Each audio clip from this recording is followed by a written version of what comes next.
মেয়ে মানুষ যেখানেই যায় না কেন না কিনে থাকতে পারবে না। তো গিয়েছিলাম ক্যানিংয়ের উদ্দেশ্যে একটা দরকারে। সেরকম কোনো প্ল্যান ছিল না ঘোরার, তো একটু হাতে সময় ছিল। ভাবলাম যে একটুখানি ব্রিজ থেকে ঘুরেই আসি, আর আবহাওয়াটা কিন্তু বেশ ভালো ছিল, তোমরা নিজেরাই দেখতে পাচ্ছ। তারপরে চলে গেলাম ক্যানিং মাছের বাজারে। মানে মাছের বাজার তো সত্যিই মাছের বাজার, চারিদিকে মাছ আর মাছ। তো ইলিশ মাছ নেওয়া হলো, তারপর আরেকটা মাছ নেওয়া হলো। তারপরে চলে গেলাম ক্যানিং বাজারে, সেখানে গিয়ে একটু তেঁতুল নিলাম, একটুখানি দু রকমের তেঁতুল নিয়েছিলাম, একটা কালো তেঁতুল আর একটা লাল তেঁতুল। তারপরে একটুখানি ফুল দোকানে গিয়েছিলাম। ওই যে বললাম মেয়ে মানুষ যেখানেই যাক না কেন কেনাকাটি কখনো শেষ হবে না।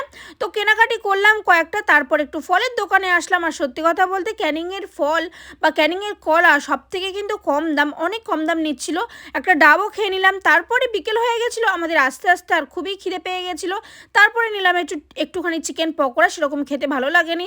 আর তারপরে চলে আসলাম বাড়ির উদ্দেশ্যে। বাড়ি আস্তে আস্তে প্রায় আমাদের বিকেল হয়ে গেছিলো। তোমাদের ব্লগটা কেমন লাগলো সেটা কমেন্টে জানিও। টাটা।